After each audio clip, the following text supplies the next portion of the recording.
बहुत पहले मैं एक लड़की को जानता था। वह दिन भर पार्क में खेलती थी। उस पार्क में बहुत से पेड़ थे जिनमें मैं बहुत कम को पहचानता था। मैं सारा दिन लाइब्रेरी में रहता था और जब शाम को लौटता था तो वह उन पेड़ों के बीच बैठी दिखाई देती थी। बहुत दिनों तक हम एक दूसरे से नहीं बोले। मैं लंदन के उस इलाके में सिर्फ कुछ दिनों के लिए ठहरा था। उन दिनों मैं एक जगह से दूसरी जगह बदलता रहता था, सस्ती जगह की तलाश में। वे काफी गरीबी के दिन थे। वह लड़की भी काफी गरीब रही होगी, यह मैं आज सोचता हूँ। वह एक आधा उधड़ा स्वेटर पहने रहती, सिर पर कत्थई रंग का टोप जिसके दोनों तरफ उसके बाल निकले रहते। कान हमेशा लाल रहते और नाक का ऊपरी सिरा भी, क्योंकि वे अक्टूबर के अंतिम दिन थे, सर्दियां शुरू होने से पहले के दिन, और ये शुरू के दिन कभी कभी असली सर्दियों से भी ज्यादा क्रूर होते थे। सच कहूं तो ठंड से बचने के लिए ही मैं लाइब्रेरी आता था। उन दिनों मेरा कमरा बर्फ हो जाता था। रात को सोने से पहले मैं अपने सब स्वेटर और जुराबें पहन लेता था, रजाई पर अपने कोट और ओवरकोट जमा कर लेता था, लेकिन ठंड फिर भी नहीं जाती थी। यह नहीं कि कमरे में हीटर नहीं था, किंतु उसे जलाने के लिए उसके भीतर एक शिलिंग डालना पड़ता था। पहली रात जब मैं उस कमरे में सोया था तो रात भर उस हीटर को पैसे खिलाता रहा। हर आधा घंटे बाद उसकी जठराग्नि शांत करनी पड़ती थी। दूसरे दिन मेरे पास नाश्ते के पैसे भी नहीं बचे थे। उसके बाद मैंने हीटर को अलग छोड़ दिया। मैं रात भर ठंड से कांपता रहता, लेकिन ये तसल्ली रहती कि वह भी भूखा पड़ा है। वह मेज पर ठंडा पड़ा रहता, मैं बिस्तर पर, और इस तरह हम दोनों के बीच शीत युद्ध जारी रहता। सुबह होते ही मैं जल्दी से जल्दी लाइब्रेरी चला आता। पता नहीं कितने लोग मेरी तरह वहां आते थे। लाइब्रेरी खुलने से पहले ही दरवाजे पर लाइन बनाकर खड़े हो जाते थे। उनमें से ज्यादातर बूढ़े लोग होते थे जिन्हें पेंशन बहुत कम मिलती थी, किंतु सर्दी सबसे ज्यादा लगती थी। मेजों पर एक दो किताबें खोलकर वे बैठ जाते। कुछ ही देर बाद मैं देखता, मेरे दाएं बाएं सब लोग सो रहे हैं। कोई उन्हें टोकता नहीं था। एक आध घंटे बाद लाइब्रेरी का कोई कर्मचारी वहां चक्कर लगाने आ जाता, खुली किताबों को बंद कर देता और उन लोगों को धीरे से हिला देता जिनके खर्राटे दूसरों की नींद या पढ़ाई में खलल डालने लगे हों। ऐसी ही एक ऊँघती दोपहर में मैंने उस लड़की को देखा था, लाइब्रेरी की लंबी खिड़की से। उसने अपना बस्ता एक बेंच पर रख दिया था और खुद पेड़ों के पीछे छिप गई थी। वह कोई धूप का दिन न था, इसलिए मुझे कुछ हैरानी हुई थी कि इतनी ठंड में वह लड़की बाहर खेल रही है। वह बिल्कुल अकेली थी, बाकी बेंचें खाली पड़ी थीं। और उस दिन पहली बार मुझे ये जानने की तीव्र उत्सुकता हुई थी कि वे कौन से खेल हैं जिन्हें कुछ बच्चे अकेले में खेलते हैं। दोपहर होते ही वह पार्क में आती, बेंच पर अपना बैग रख देती और फिर पेड़ों के पीछे भाग जाती। मैं कभी कभी किताब से सिर उठाकर उसकी ओर देख लेता। 5 बजने पर सरकारी अस्पताल का गजर सुनाई देता। घंटे बजते ही वह लड़की जहां भी होती दौड़ते हुए अपनी बेंच पर आ बैठती। वह बस्ते को गोद में रखकर चुपचाप बैठी रहती जब तक दूसरी तरफ से एक महिला न दिखाई दे जाती। मैं कभी उन महिला का चेहरा ठीक से न देख सका। वह हमेशा नर्स की सफ़ेद पोशाक में आती थी, और इससे पहले कि बेंच तक पहुंच पाती वह लड़की अपना धीरज खोकर भागने लगती और उन्हें बीच में ही रोक लेती। वे दोनों गेट की तरफ मुड़ जाती और मैं उन्हें उस समय तक देखता रहता जब तक वे आंखों से ओझल न हो जाती। मैं ये सब देखता था हिचकॉक के हीरो की तरह, खिड़की से बाहर, जहां ये पेंटोमिम रोज दोहराया जाता था। ये सिलसिला शायद सर्दियों तक चलता रहता यदि एक दिन अचानक मौसम ने करवट न ली होती। एक रात सोते हुए मुझे सहसा अपनी रजाई और उस पर रखे हुए कोट बोझ जान पड़े। मेरी देह पसीने से लथपथ थी, जैसे बहुत दिनों बाद बुखार से उठ रहा हूँ।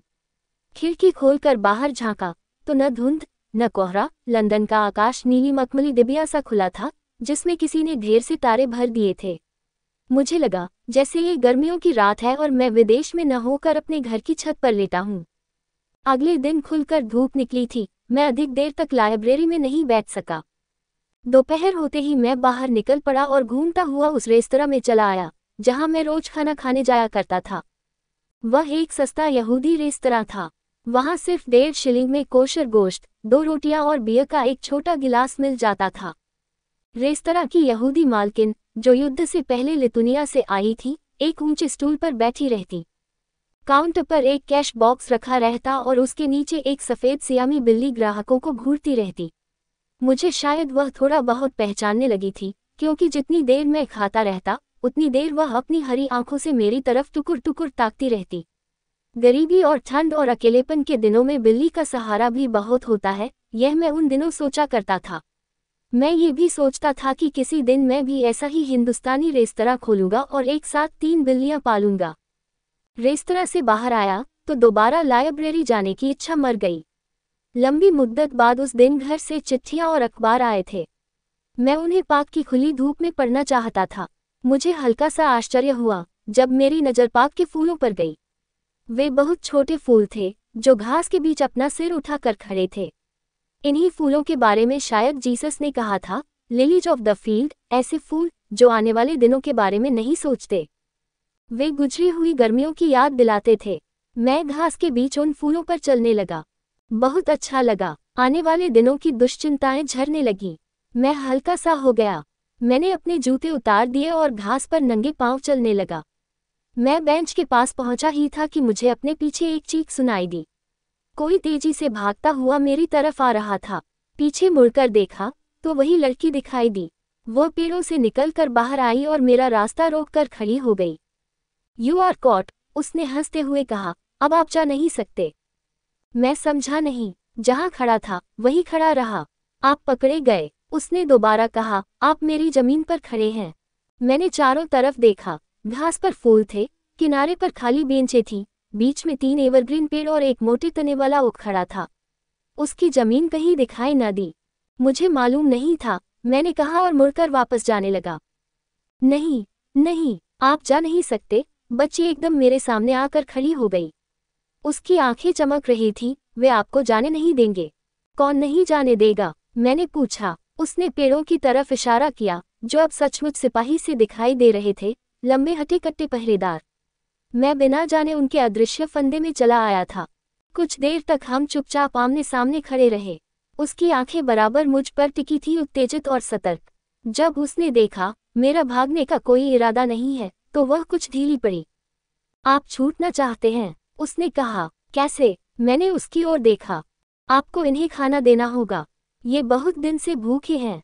उसने पेड़ों की ओर संकेत किया। वे हवा में सिर हिला रहे थे। खाना मेरे पास नहीं है।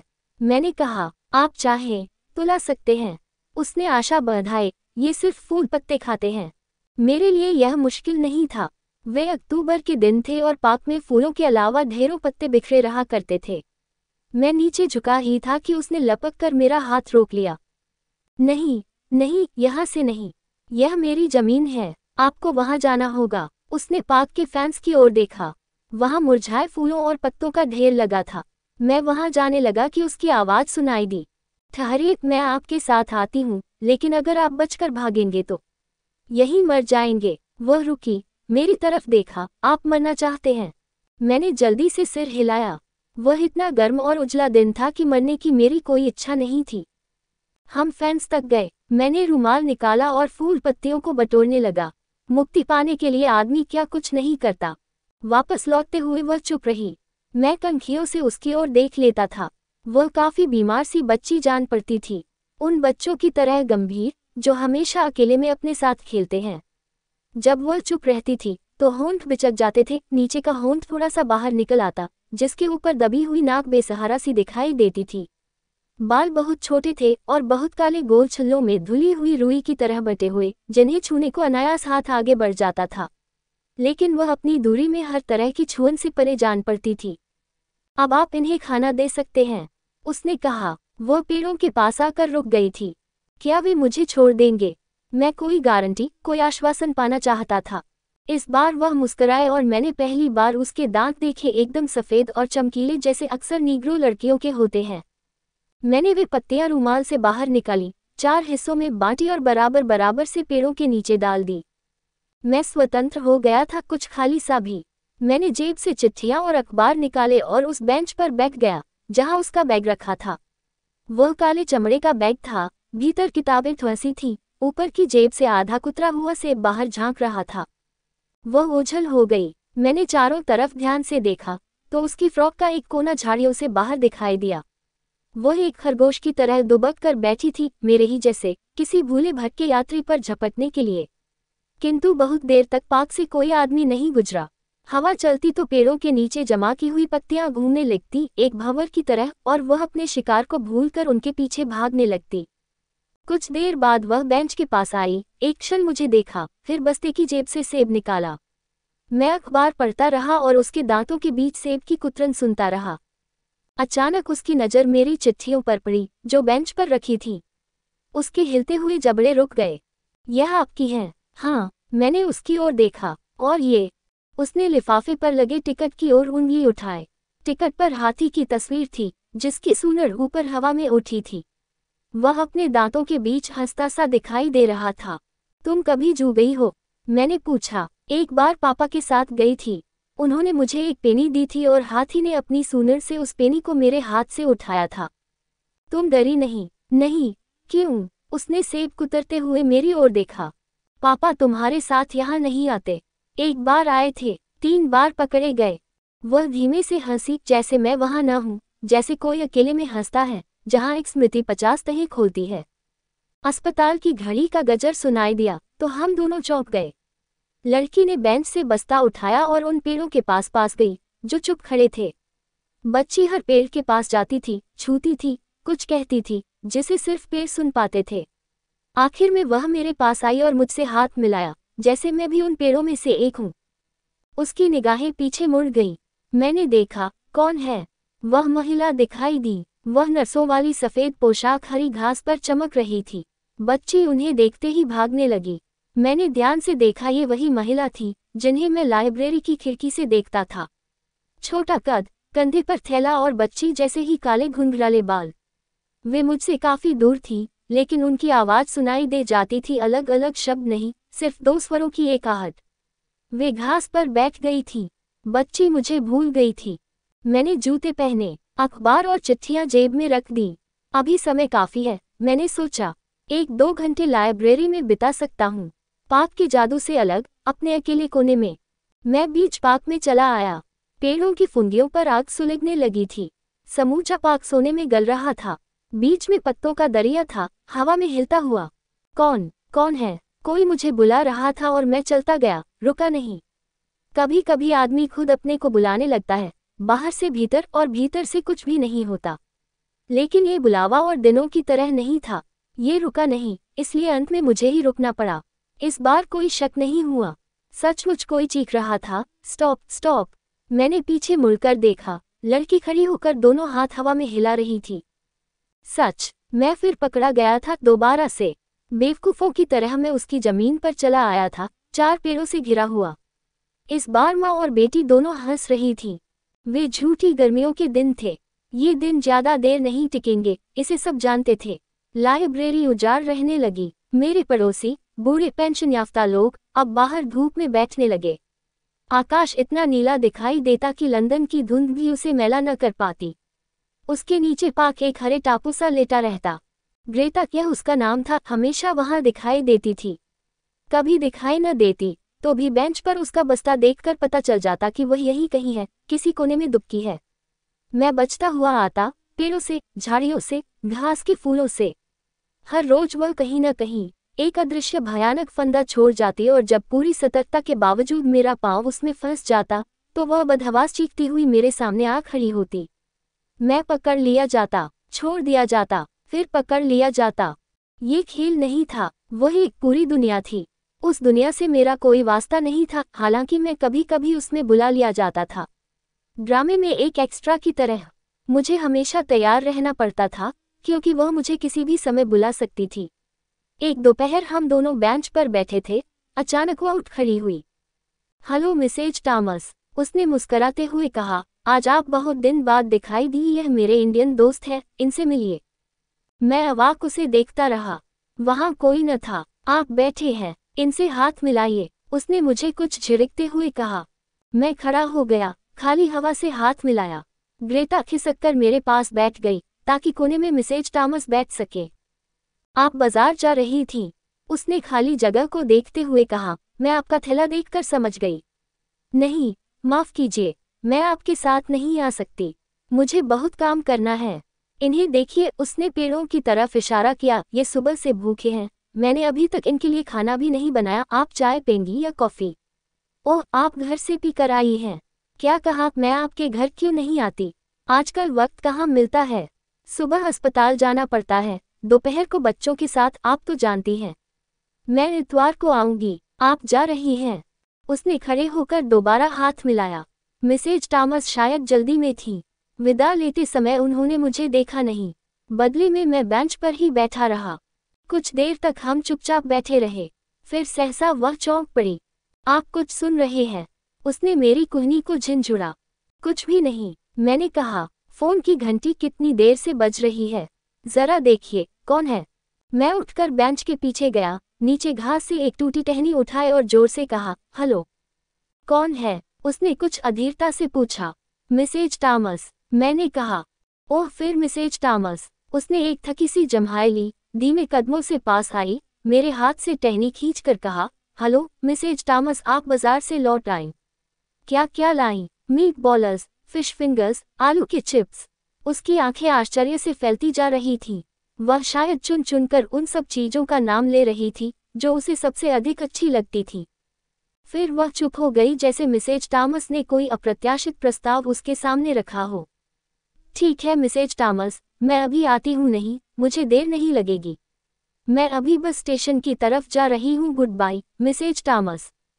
उसने चमकती आंखों से मेरी ओर देखा। मिसेज टॉमस ने मुझे डिनर पर बुलाया है, आप क्या करेंगे? मैं सोऊंगा। पहले इन्हें कुछ खिला देना, नहीं तो ये रोएंगे। उसने पेड़ों की ओर इशारा किया जो ठहरी हवा में निस्पंद खड़े थे। वह तैयार होने लगी। अपने बिखरे बालों को संवारा, पाउडर लगाने का बहाना किया, हथेली का शीशा बनाकर उसमें झांका। धूप और पेड़ों की छाया के बीच वह सचमुच सुंदर जान पड़ रही थी। जाते समय उसने मेरी तरफ हाथ हिलाया। मैं उसे देखता रहा जब तक वह पेड़ों और झाड़ियों के घने झुरमुट में गायब नहीं हो गई। ऐसा हर रोज होने लगा। वह मिसेज टॉमस से मिलने चली जाती और मैं बेंच पर लेटा रहता। मुझे अकेला नहीं लगता था। पार्क की अजीब अदृश्य आवाजें मुझे हरदम घेरे रहती। मैं एक दुनिया से निकलकर दूसरी दुनिया में चला आता। वह पार्क के सुदूर कोनों में भटकती फिरती। मैं लाइब्रेरी की किताबों का सिरहाना बनाकर बेंच पर लेट जाता। लंदन के बादलों को देखता, वे घूमते रहते और जब कभी कोई सफ़ेद टुकड़ा सूरज पर अटक जाता तब पार्क में अंधेरा सा घिर जाता। ऐसे ही एक दिन जब मैं बेंच पर लेटा था, मुझे अपने नज़दीक एक अजीब सी खड़खड़ाहट सुनाई दी। मुझे लगा मैं सपने में मिसेज टॉमस को देख रहा हूँ। वे मेरे पास बिल्कुल पास आकर खड़ी हो गई हैं, मुझे बुला रही हैं। मैं हड़बड़ा कर उठ बैठा। सामने बच्ची की माँ खड़ी थी। उन्होंने ग्रेटा का हाथ पकड़ रखा था और कुछ असमंजस में वे मुझे निहार रही थी। माफ कीजिए, उन्होंने सकुचाते हुए कहा, आप सो तो नहीं रहे थे? मैं कपड़े झाड़ता हुआ उठ खड़ा हुआ। आज आप जल्दी आ गईं, मैंने कहा। उनकी सफ़ेद पोशाक, काली बेल्ट और बालों पर बंधे स्कार्फ को देखकर मेरी आंखें चुंधिया सी गईं। लगता था वे अस्पताल से सीधी यहाँ चली आ रही थी। हाँ, मैं जल्दी आ गई, वे मुस्कुराने लगी। शनिवार को काम ज्यादा नहीं रहता, मैं दोपहर को ही आ जाती हूँ। वे वेस्टइंडीज के चौड़े उच्चारण के साथ बोल रही थी जिसमें हर शब्द का अंतिम हिस्सा गुब्बारे सा उड़ता दिखाई देता था। मैं आपसे कहने आई थी, आज आप हमारे साथ चाय पीने चलिएगा। हम लोग पास में ही रहते हैं। उनके स्वर में कोई संकोच या दिखावा नहीं था, जैसे वे मुझे मुद्दत से जानती हों। मैं तैयार हो गया। मैं अरसे से किसी के घर नहीं गया था। अपने बेड सिटर से लाइब्रेरी और पार्क तक परिक्रमा लगाता था। मैं लगभग भूल गया था कि उसके परे एक और दुनिया है जहां ग्रेटा रहती होगी, खाती होगी, सोती होगी। वह आगे आगे चल रही थी। कभी कभी पीछे मुड़कर देख लेती थी कि कहीं हम बहुत दूर तो नहीं छूट गए। उसे शायद कुछ अनोखा सा लग रहा था कि मैं उसके घर आ रहा हूँ। अजीब मुझे भी लग रहा था, उसके घर आना नहीं बल्कि उसकी माँ के साथ चलना। वे उम्र में काफी छोटी जान पड़ती थी, शायद अपने कद के कारण। मेरे साथ चलते हुए वे कुछ इतनी छोटी दिखाई दे रही थी कि भ्रम होता था कि मैं किसी दूसरी ग्रेटा के साथ चल रहा हूँ। रास्ते भर वे चुप रहीं। सिर्फ जब उनका घर सामने आया तो वे ठिठक गई। आप भी तो कहीं पास रहते हैं?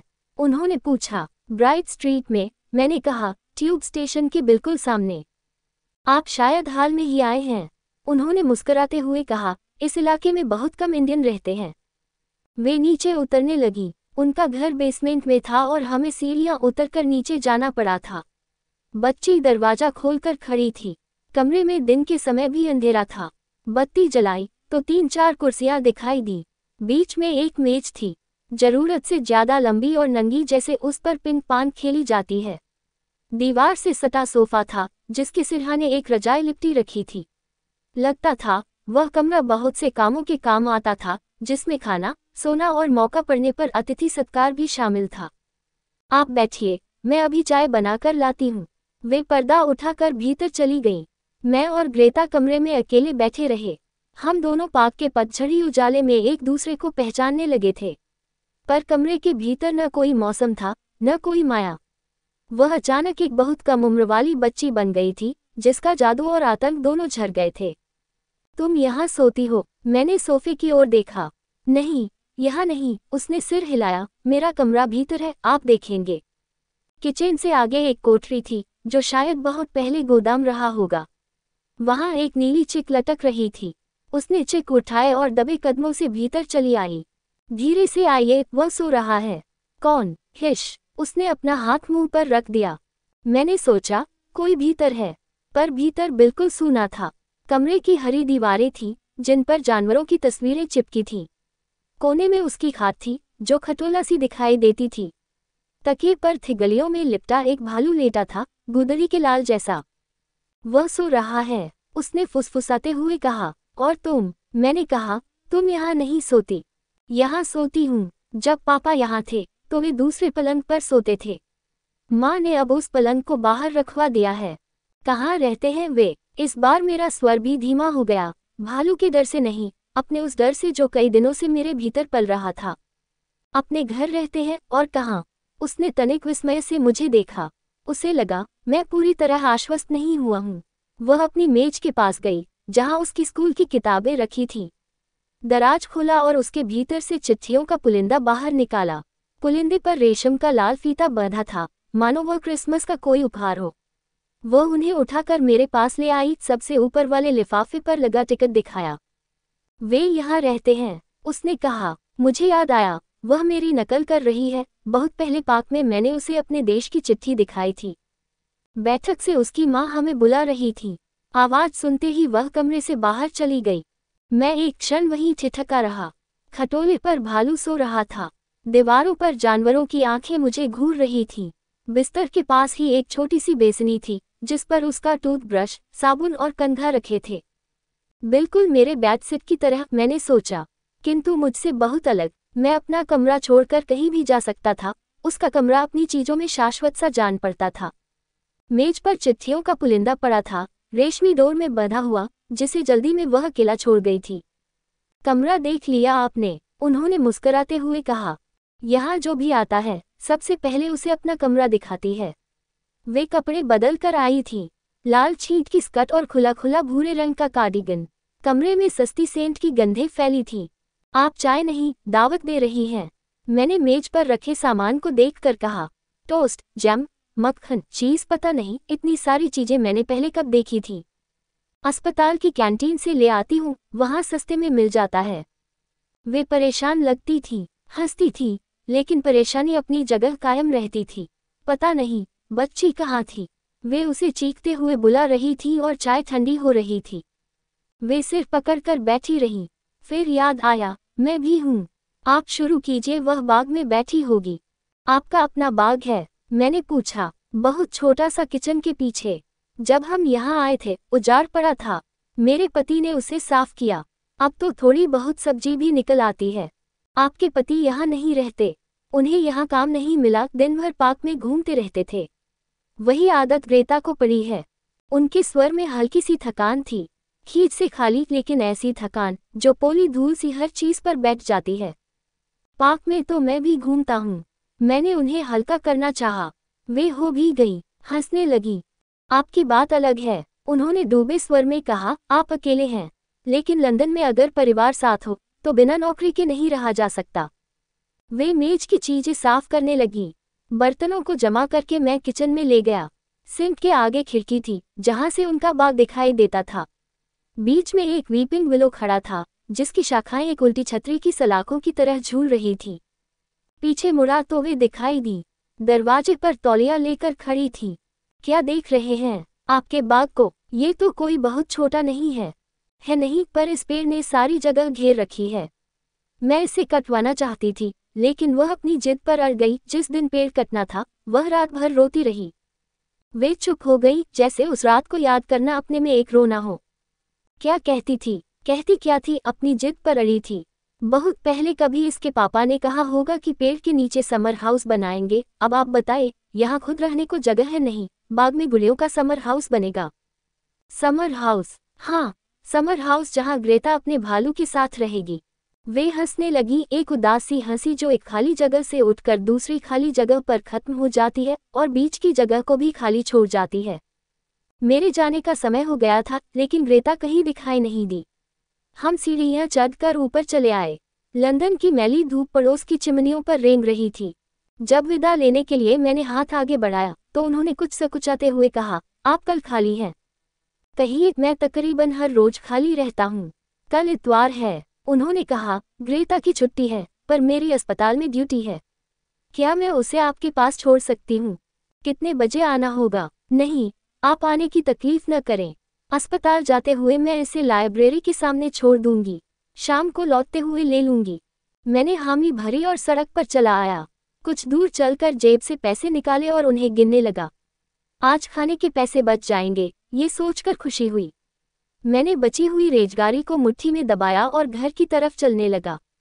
मैं लाइब्रेरी के दरवाजे पर खड़ा था। उन्हें देर हो गई थी, शायद सर्दी के कारण।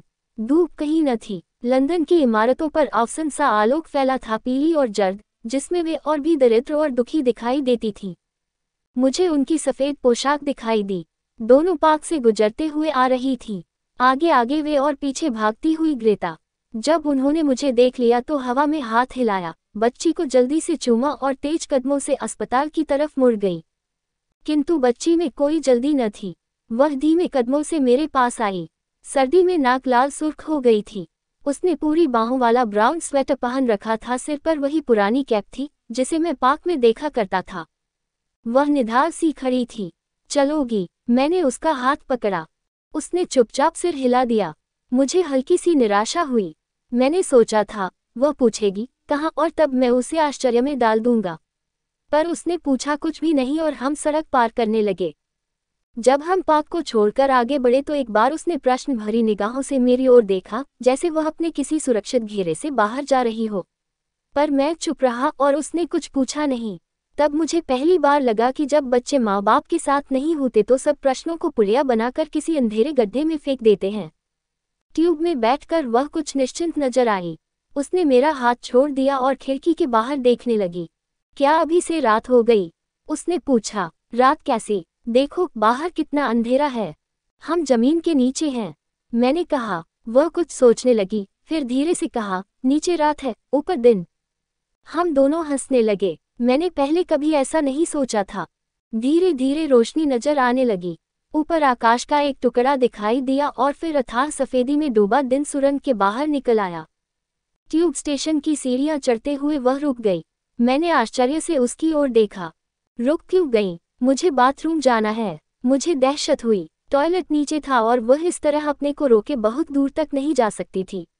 मैंने उसे गोद में उठा लिया और उल्टे पांव सीढ़ियों पर भागने लगा। गलियारे के दूसरे सिरे पर टॉयलेट दिखाई दिया, पुरुषों के लिए। मैं जल्दी से उसे भीतर ले गया। दरवाजा बंद करके बाहर आया तो लगा जैसे वह नहीं, मैं मुक्त हो रहा हूँ। वह बाहर आई तो परेशान सी नजर आई। अब क्या बात है? चेन बहुत ऊंची है, उसने कहा। तुम ठहरो, मैं खींच आता हूँ। उसने मेरा कोट पकड़ लिया। वह खुद खींचना चाहती थी। उसके साथ मैं भीतर गया, उसे दोबारा गोद में उठाया और तब तक उठाता गया जब तक उसका हाथ चेन तक नहीं पहुंच गया। हम दोनों विस्मय से टॉयलेट में पानी को बहता देखते रहे, जैसे ये चमत्कार जिंदगी में पहली बार देख रहे हों। हम सीढ़ियां चढ़ने लगे। ऊपर आए तो उसने कसकर मेरा हाथ भींच लिया। ट्रेफाल्गर स्क्वायर आगे था, चारों तरफ भीड़, उजाला, शोर। मैं उसे आश्चर्य में डालना चाहता था, किंतु वह डर गई थी। वह इतना डर गई थी कि मेरी इच्छा हुई कि मैं उसे दोबारा नीचे ले जाऊं, ट्यूब स्टेशन में, जहां जमीन का अपना सुरक्षित अंधेरा था। लेकिन जल्दी ही डर बह गया और कुछ देर बाद उसने मेरा हाथ भी छोड़ दिया। वह स्क्वायर के अनोखे उजाले में खो गई थी। वह उन शेरों के नीचे चली आई थी जो काले पत्थरों पर अपने पंजे खोलकर भीड़ को निहार रहे थे। बहुत से बच्चे कबूतरों को दाना डाल रहे थे। पंखों की छाया एक बादल सा दिखाई देती थी जो हवा में कभी इधर जाती थी, कभी उधर सिर के ऊपर से निकल जाती थी और कानों में सिर्फ एक गर्म सनसनाती फड़फड़ाहट बाकी रह जाती थी। वह सुन रही थी। वह मुझे भूल गई थी। मैं उसकी आंख बचाकर स्क्वायर के बीच चला आया। वहां एक लाल लकड़ी का केबिन था जहां दाने बिकते थे। एक कप दाने के दाम 4 पेंस। मैंने एक कप खरीदा और भीड़ में उसे ढूंढने लगा। बच्चे बहुत थे, कबूतरों से घिरे हुए, किंतु वह जहां थी वहां खड़ी थी, अपनी जगह से 1 इंच भी न हिली थी। मैं उसके पीछे गया और दानों का कप उसके आगे कर दिया। वह मुड़ी और हकपका कर मेरी ओर देखा। बच्चे कृतज्ञ नहीं होते, सिर्फ अपना लेते हैं। एक तीसरी आंख खुल जाती है जो सब चुप्पियों को पाट देती है। उसने कप को लगभग मेरे हाथों से खींचते हुए कहा, क्या वे आएंगे? जरूर आएंगे। पहले तुम्हें एक एक दाना डालना होगा उन्हें पास बुलाने के लिए, फिर। उसने मेरी बात नहीं सुनी। वह उस तरफ भागती गई जहां इक्के दुक्के कबूतर भटक रहे थे। शुरू में उसने डरते हुए हथेली आगे बढ़ाई। कबूतर उसके पास आते हुए झिझक रहे थे, जैसे उसके डर ने उन्हें भी छू लिया हो। किंतु ज्यादा देर वे अपना लालच नहीं रोक सके। नखरे छोड़कर पास आए, इधर उधर देखने का बहाना किया और फिर खटाखट उसकी हथेली से दाने चुभने लगे। वह अब अपनी फ्रॉक फैलाकर बैठ गई थी, एक हाथ में दोना, दूसरे हाथ में दाने। मैं अब उसे देख भी नहीं सकता था। पंखों की सलटी फरफराती छत ने उसे अपने में ढक लिया था। मैं बेंच पर बैठ गया, फव्वारों को देखने लगा जिनके छींटे उड़ते हुए घुटनों तक आ जाते थे। बादल इतने नीचे झुकाए थे कि नेल्सन का सिर सिर्फ एक काले धब्बे सा दिखाई देता था। दिन बीत रहा था। कुछ ही देर में मैंने देखा, वह सामने खड़ी है। मैं एक कप और लूंगी, उसने कहा। अब नहीं, मैंने कुछ हिचकिचाते हुए कहा, काफी देर हो गई है। आप चाय पेंगे और तुम आइसक्रीम लोगी। उसने सिर हिलाया। मैं एक कप और लूंगी। उस स्वर में जिद नहीं थी। कुछ क्षण पहले जो पहचान आई थी वह मानो मुझसे नहीं, उससे आग्रह कर रही हो। मैंने उसके हाथ से खाली कप लिया और दुकान की तरफ बढ़ गया। पीछे मुड़कर देखा, वह मुझे देख रही थी। मैं दुकान के पीछे मुड़ गया। वहां भीड़ थी और उसकी आंखें मुझ तक नहीं पहुंच सकती थीं। कोने में सिमटकर मैंने जेब से पैसे निकाले। चाय और आइसक्रीम के पैसे एक तरफ किए, ट्यूब के किराए के पैसे दूसरी तरफ, बाकी सिर्फ 2 पेंस बचे थे। मैंने चाय के कुछ पेंस उसमें मिलाए और दुकानदार के आगे लगी क्यू में शामिल हो गया। इस बार जब मैंने उसे कप दिया तो उसने मुझे देखा भी नहीं। वह तुरंत भागती हुई उस जगह चली गई जहां सबसे ज्यादा कबूतर इकट्ठा थे। अब उसका हौसला बढ़ गया था और कबूतर भी उसे पहचानने लगे थे। वे आसपास उड़ते हुए कभी उसके हाथों, उसके कंधों, उसके सिर पर बैठ जाते थे। वह हंसती जा रही थी, पीला चेहरा एक ज्वारग्रस्त खिंचाव में विकृत सा हो गया था और हाथ, वे हाथ जो मुझे हमेशा इतने निरीह जान पड़ते थे, अब एक अजीब बेचैनी में कभी खुलते थे, कभी बंद होते थे, जैसे वे किसी भी क्षण कबूतरों की फड़फड़ाती मांसल धड़कनों को दबोच लेंगे। उसे पता भी न चला कब दानों की कटोरी खाली हो गई। वह कुछ देर तक हवा में हथेली खोले बैठी रही। सहसा उसे आभास हुआ, कबूतर उसे छोड़कर दूसरे बच्चों के आसपास मंडराने लगे हैं। वह खड़ी हो गई और बिना कहीं देखे चुपचाप मेरे पास चली आई। वह एकटक मुझे देख रही थी। मुझे शक हुआ, वह मुझ पर शक कर रही है। मैं बेंच से उठ खड़ा हुआ। अब चलेंगे, मैंने कहा। मैं एक कप और लूंगी। अब और नहीं, तुम 2 ले चुकी हो। मैंने गुस्से में कहा, तुम्हें मालूम है हमारे पास कितने पैसे बचे हैं? सिर्फ एक और उसके बाद हम लौट जाएंगे। लोग हमें देखने लगे थे। मैं बहस कर रहा था दानों की एक कटोरी के लिए। मैंने उसे उठाकर बेंच पर बिठा दिया। ग्रेटा, तुम बहुत जिद्दी हो, अब तुम्हें कुछ नहीं मिलेगा। उसने ठंडी आंखों से मुझे देखा। आप बुरे आदमी हैं, मैं आपके साथ कभी नहीं खेलूंगी। मुझे लगा जैसे उसने मेरी तुलना किसी अदृश्य व्यक्ति से की हो। मैं खाली सा बैठा रहा। कभी कभी ऐसा होता है कि अपने लिए कोई उम्मीद नहीं रहती, सिर्फ घोर हैरानी होने लगती है, अपने होने पर ही हैरानी होने लगती है। फिर मुझे वह आवाज़ सुनाई दी जो आज भी मुझे अकेले में सुनाई दे जाती है, और मुंह मोड़ लेता हूँ। वह रो रही थी, हाथ में दानों का खाली कप था और उसकी कैप खिसककर माथे पर चली आई थी। वह चुप्पी का रोना था, अलग अलग सांसों के बीच बिंधा हुआ। मुझसे वह नहीं सहा गया। मैंने उसके हाथ से कप लिया और लाइन में जाकर खड़ा हो गया। इस बार पैसों को गिनना भी याद नहीं आया। मैं सिर्फ उसका रोना सुन रहा था, हालांकि वह मुझसे बहुत दूर थी और बीच में कबूतरों की फड़फड़ाहट और बच्चों की चीखों के कारण कुछ भी सुनाई नहीं देता था। पर इन सब के परे मेरे भीतर का सन्नाटा था, जिसके बीच उसकी रुंधी सांसें थीं और वे मैं अंतहीन दूरी से सुन सकता था। किंतु इस बार पहले जैसा नहीं हुआ। बहुत देर तक कोई कबूतर उसके पास नहीं आया। उसकी अपनी घबराहट के कारण या घिरते अंधेरे के कारण वे पास तक आते थे, लेकिन उसकी खुली हथेली की अवहेलना करके दूसरे बच्चों के पास चले जाते थे। हताश होकर उसने दानों की कटोरी जमीन पर रख दी और स्वयं मेरे पास बेंच पर आकर बैठ गई। उसके जाते ही कबूतरों का जमघट कटोरी के इर्द गिर्द जमा होने लगा। कुछ देर बाद हमने देखा, दानों की कटोरी और आधी पड़ी है और उसमें एक भी दाना नहीं है। अब चलोगी? मैंने कहा। वह तुरंत बेंच से उठ खड़ी हुई, जैसे वह इतनी देर से सिर्फ इसकी ही प्रतीक्षा कर रही हो। उसकी आंखें चमक रही थीं, एक भीगी हुई चमक जो आंसुओं के बाद चली जाती है। उन दिनों ट्रिफाल्गर स्क्वायर के सामने लायंस का रेस्तरां होता था, गंदा और सस्ता दोनों ही। सड़क पार करके हम वहीं चले आए। इस बीच मैंने जेब में हाथ डालकर पैसों को गिन लिया था। मैंने उसके लिए 2 टोस्ट मंगवाए, अपने लिए चाय। आइसक्रीम को भुला देना ही बेहतर था। वह पहली बार किसी रेस्तरां में आई थी, गहरी उत्सुकता से चारों तरफ देख रही थी। मुझे लगा कुछ देर पहले का संताप भूलने लगा है। हम करीब करीब दोबारा एक दूसरे के करीब आ गए थे, लेकिन पहले जैसे नहीं। कबूतरों की छाया अब भी हम दोनों के बीच फड़फड़ा रही थी। मैं क्या बहुत बुरा आदमी हूँ? मैंने पूछा। उसने आंखें उठाईं, एक क्षण मुझे देखती रही, फिर बहुत अधीर स्वर में कहा, मैंने आपको नहीं कहा था। मुझे नहीं कहा था। मैंने आश्चर्य से उसकी ओर देखा। फिर किसको कहा था? मी टॉमस को। वे बुरे आदमी हैं। एक दिन जब मैं उनके घर गई, वे डांट रहे थे और मिसेज टॉमस बेचारी रो रही थी। ओह, मैंने कहा, आप समझे, मैंने आपको कहा था। वह हंसने लगी, जैसे मैंने सचमुच बड़ी मूर्खता की भूल की है, और उसकी हंसी देखकर न जाने क्यों मेरा दिल बैठने लगा। हम यहाँ फिर कभी आएंगे? उसने कहा। गर्मियों में? मैंने कहा, गर्मियों में टैम्स पर चलेंगे, वह यहाँ से बहुत पास है। क्या वहाँ कबूतर होंगे? उसने पूछा। मुझे बुरा लगा, जैसे कोई लड़की अपने प्रेमी की चर्चा बार बार छेड़ दे, किंतु मैं उसे दोबारा निराश नहीं करना चाहता था। गर्मियाँ काफी दूर थीं, बीच में पतझड़ और बर्फ के दिन आएंगे, तब तक मेरा झूठ भी पिघल जाएगा, मैंने सोचा। हम बाहर आए तो पीला सा अंधेरा घिर आया था, हालांकि दोपहर अभी बाकी थी। उसने खोई हुई आंखों से स्क्वायर की तरफ देखा, जहां कबूतर अब भी उड़ रहे थे।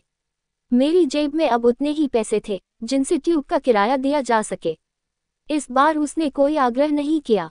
बच्चे एक सीमा के बाद बड़ों की गरीबी न सही, मजबूरी सूंघ लेते हैं। मैंने सोचा था, ट्रेन में बैठेंगे तो मैं उससे समर हाउस के बारे में पूछूंगा, उस विलो के बारे में भी, जो अकेला उसके बाग में खड़ा था। मैं उसे दोबारा उसकी अपनी दुनिया में लाना चाहता था, जहां पहली बार हम दोनों एक दूसरे से मिले थे। पर ऐसा हुआ नहीं। सीट पर बैठते ही उसकी आंखें मुड़ने लगीं। ट्रिफाल्गर स्क्वायर से इस्लिंगटन तक का काफी लंबा फासला था। कुछ देर बाद उसने मेरे कंधों पर अपना सिर टिका लिया और सोने लगी। इस बीच मैंने एक आध बार उसके चेहरे को देखा था। मुझे हैरानी हुई कि सोते हुए वह हूबहू वैसी ही लग रही है जैसी पहली बार मैंने उसे देखा था, पार्क में पेड़ों के बीच तल्लीन और साबुत। कबूतरों के लिए जो भटकाव आया था वह अब कहीं न था। आंसू कब के सूख चले थे। नींद में वह उतनी ही मुकम्मल जान पड़ती थी जितनी झाड़ियों के बीच, और तब मुझे अजीब सा विचार आया। पार्क में उसने कई बार मुझे पकड़ा था, किंतु उसके सोते हुए तल्लीन चेहरे को देखकर मुझे लगा कि वह हमेशा से पकड़ी हुई लड़की है, जबकि मेरे जैसे लोग सिर्फ कभी कभी पकड़ में आते हैं और उसे इसका कोई पता नहीं है। और यह एक तरह का वरदान है, क्योंकि दूसरों को हमेशा छूटने का, मुक्त होने का भ्रम रहता है, जबकि बच्ची को इस तरह की कोई आशा नहीं थी। तब पहली बार मैंने उसे छूने का साहस किया। मैं धीरे धीरे उसके गालों को छूने लगा, जो आंसुओं के बाद गर्म हो आए थे, कुछ वैसे ही जैसे बारिश के बाद घास की पत्तियां हो जाती हैं। वह जगी नहीं, ट्यूब स्टेशन आने तक आराम से सोती रही। उस रात बारिश शुरू हुई, सो हफ्ते भर चलती रही। झूठी गर्मियों के दिन खत्म हो गए। सारे शहर पर पीली धुंध की परतें जमी रहती। सड़क पर चलते हुए कुछ भी दिखाई न देता, न पेड़, न लैंप पोस्ट, न दूसरे आदमी। मुझे वे दिन याद हैं, क्योंकि उन्हीं दिनों मुझे काम मिला था। लंदन में वह मेरी पहली नौकरी थी। काम ज्यादा था लेकिन मुश्किल नहीं। एक पब में काउंटर के पीछे 7 घंटे खड़ा रहना पड़ता था। बियर और लिकर के गिलास धोने पड़ते थे। 11 बजे घंटी बजानी पड़ती थी और पियक्कड़ लोगों को बाहर खदेड़ना पड़ता था। कुछ दिन तक मैं कहीं बाहर न जा सका।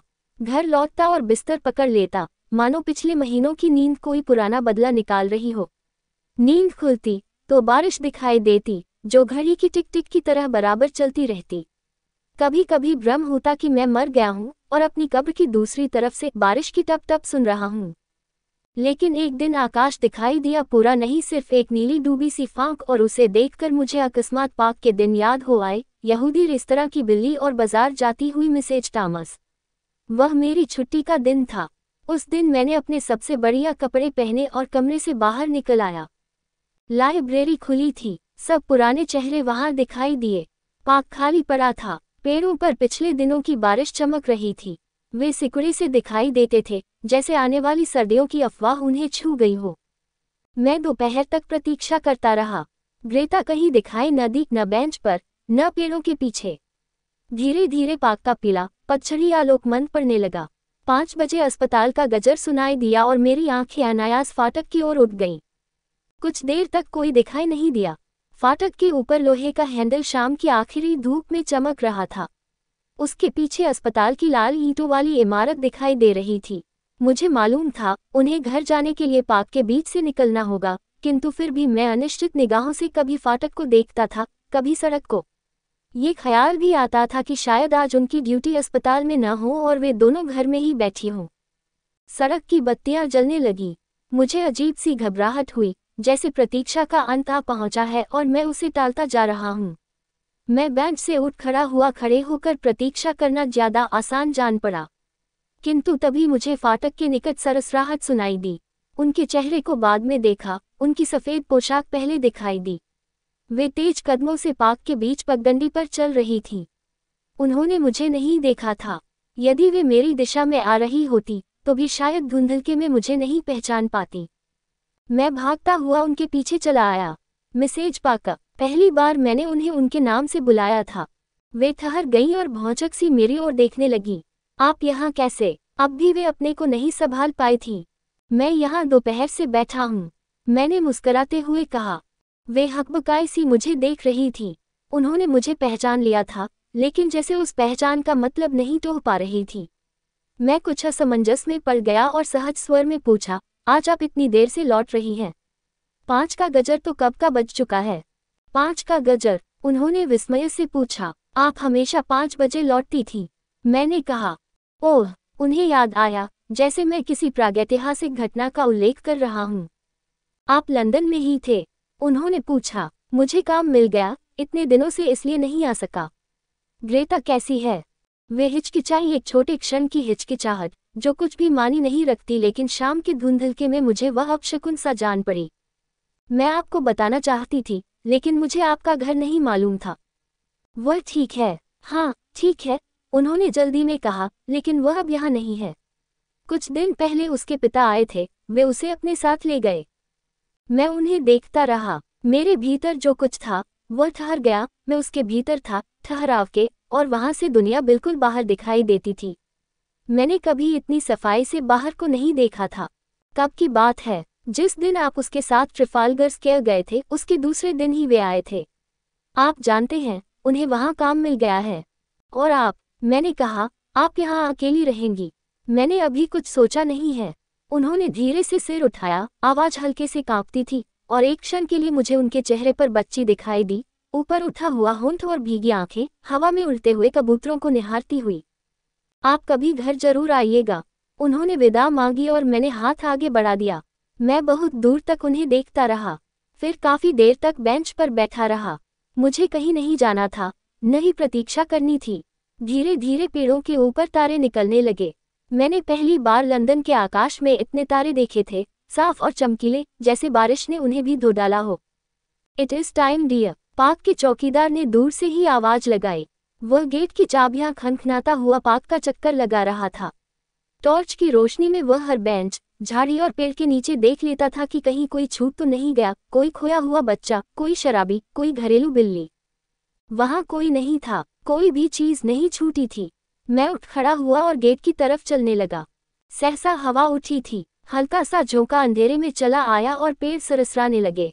और तब मुझे धीमी सी आवाज सुनाई दी, एक असीम उत्साह में लिपटी हुई, स्टॉप स्टॉप। मेरे पांव बीच पार्क में ठिठक गए। चारों ओर देखा, कोई न था, न कोई आवाज, न खट्टा, सिर्फ पेड़ों की शाखाएं हवा में डोल रही थी। उस समय एक पगली उत्कट, नंगी सी आकांक्षा मेरे भीतर जागने लगी कि यहीं बैठ जाऊं, इन पेड़ों के बीच जहां मैं पहली बार पकड़ा गया था।